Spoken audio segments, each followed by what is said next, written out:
चलो करो यार। चलो करो, कर लीजिए, करो यार, कर लीजिए, कर लीजिए। वीडियो तो बनते रहते हैं।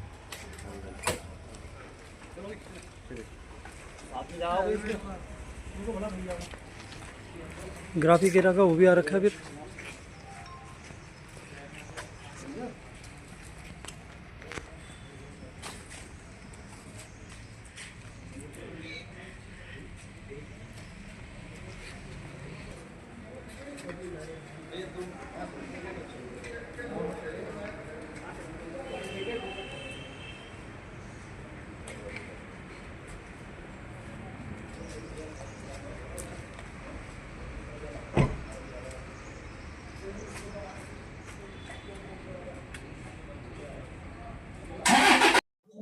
लापरवाही तो बहुत हुई है। वासित उमर मेरी बेटी थी, ग्राफिक वगैरह में जो पढ़ती थी, बीसीए कर रही थी। उसकी जानकारी, और हंसमुख लड़की थी, लेकिन ऐसी कोई उम्मीद नहीं थी कि ऐसा करेगी। ना यहाँ पे जो ग्राफिक वगैरह का प्रशासन है उसने भी कोई सपोर्ट नहीं किया अभी तक। और उस समय भी जब 29 तारीख को मेरी बात हुई है बच्ची से रात में, तो रैगिंग के बारे में उसकी जानकारी दी उसने हमें कि यहाँ पे रैगिंग हो रही है और जूनियर बच्चों की, जिसकी वजह से मुझे दिक्कत हो रही है। तो उसने एक वीडियो भी मुझे भेजा है जो मेरे पास है। और उसके बाद में मेरी बात हुई तो उससे मैंने बोला कि आप बेटा शांति से रहो, बीच में मत किसी को पढ़ो, और आप वार्ड कंप्लेन कर दीजिए आप। उसके बाद में आप घर जाइए, रूम पे जाइए और आराम से रहिए उसमें वहाँ पे।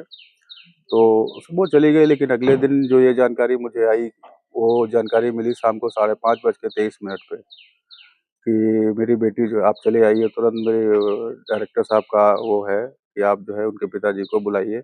और उन्होंने ये नहीं बोला कि यहाँ पे क्या हुआ है। उसके बाद में जो है 2 ढाई घंटे 3 घंटे तक मैं जानकारी लेता रहा, लेकिन इन लोगों ने कुछ भी नहीं बताया मुझे कि ये जो है किस वजह से ये क्या हुआ है इसको। ये सिर्फ बोला कि हॉस्पिटल लेके गए। जब मैं रात में आया भी हूँ तो ये 30-35 लोग, सब लोग इंतजार कर रहे हैं मेरा कल से। और आज तक मेरे साथ में इधर उधर घूमते रहे, ना किसी से बच्चों से बात कराई है मेरी, ना वहाँ से मिलने दिया, ना रूम जाने दिया। फिर मैंने फॉरेंसिक के लिए और इसके लिए वो किया। उसके बाद में फॉरेंसिक हुआ है तब वहाँ जब बच्चों से भी नहीं मिलने दिया है, किसी भी बच्चे से नहीं मिलने दिया इन लोगों ने। और यहाँ भी ये लोग नहीं सपोर्ट कर रहे हैं किसी बात का, ना कोई जानकारी अभी तक दे रहे हैं। बार बार ये लोग बयान बदल रहे हैं। जितनी बार ये लोग जो भी बोल रहा है वो अपने बयान में हर बात को अलग से बोल रहा है। वो सामने वाला बंदा कुछ प्रशासन से कहता क्या है। चाहते हैं आप? प्रशासन से मैं यही चाहता हूँ, दरख्वास्त मेरी यही है कि बेटी को मेरे न्याय मिले, और अगली किसी भी बच्चे को इस तरह की दुर्दशा ना हो। ग्राफी करा में जिस प्रकार की पुलिस भी वहाँ पर गई होगी, तो पुलिस का कोई सुराग मिला है, कोई सुसाइड नोट वगैरह इस टाइप से? नहीं, पुलिस को अभी तक तो कोई सुराग नहीं मिला है, और ना वहाँ पे कोई सुसाइड नोट मिला है। तो बच्ची ने जो लास्ट टाइम आपसे बात करी थी रात में, कोई पीड़ा भी जाहिर करी थी उसने? नहीं, कोई ऐसी पीड़ा नहीं थी। रैगिंग की उसने बताया था, बस उसके अलावा और कोई बात नहीं की थी। तो इसलिए मैनेजमेंट किस प्रकार से आपको ये सहयोग कर रहा है यहाँ का? मैनेजमेंट कोई सहयोग नहीं कर रहा है।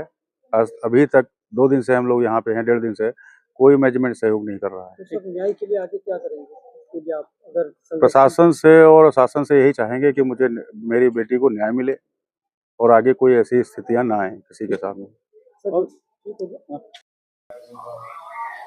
सर, एक मामला आया था, इसको लेके क्या कुछ कार्रवाई की जाएगी? ये मामला ग्राफिक गिरा मेरा गांव भीमताल का था। इसमें पुलिस को ये सूचना मिली कि हॉस्टल में बीसीए सेकेंड ईयर में पढ़ने वाली एक बच्ची उसकी मौत हुई है।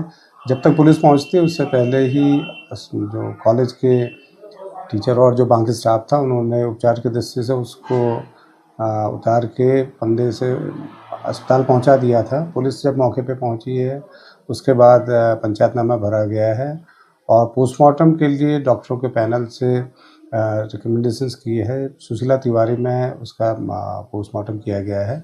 इसमें पुलिस अग्रिम जांच कर रही है और अलग अलग बिंदुओं पर जांच जारी है।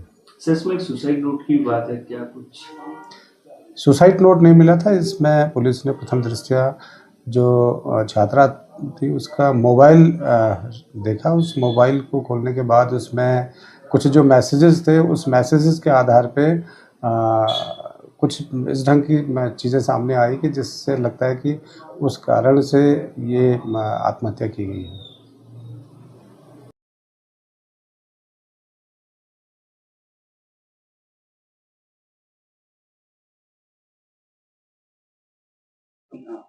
लेने के बाद उसने सुसाइड किया, तो ये क्या कुछ मामला है? आप लोगों को क्या कहना है इसके मामले में?